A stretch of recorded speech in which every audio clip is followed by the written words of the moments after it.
Every beautiful days begins with गॅटिट्यूड.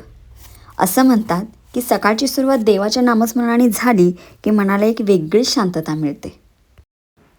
आज ना प्रेमाने देवांची पूजा केली, फुले दुर्वा अर्पण केली, देवा लावून धूपदीपाने वातावरण कसं एकदम प्रसन्न होऊन दरवळत होतं. या काही क्षणात ना मन खूप शांत होतं, विचार एकदम निर्मळ होतात. दिवसाची सुरुवात ना एका सुंदर सकारात्मक भावनेने होते. Faith is not just a ritual, it's a way of living. कापूर आरतीने संपूर्ण घरामध्ये सकारात्मक ऊर्जा पसरवली की घरामध्ये एकदम पॉझिटिव्ह एनर्जी येते. असं म्हणतात जिथे भक्ती असते तिथेच ईश्वरांचा वास असतो. आपल्या कल्चरमधील छोटीशी परंपरा माझ्यासाठी फक्त पूजा नाही आहे, तर रोज नव्याने जगण्याची एक प्रेरणा आहे.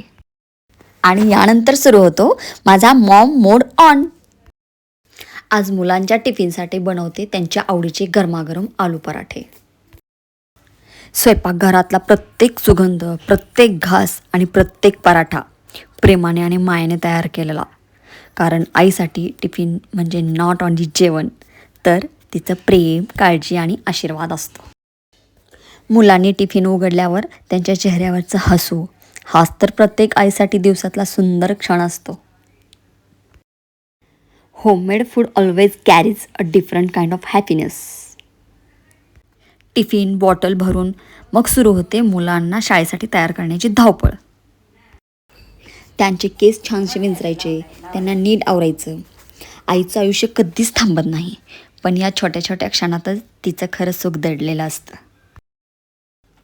चेहऱ्यावर एक क्यूट गोड स्माईल देऊन शाळेला पाठवायचं.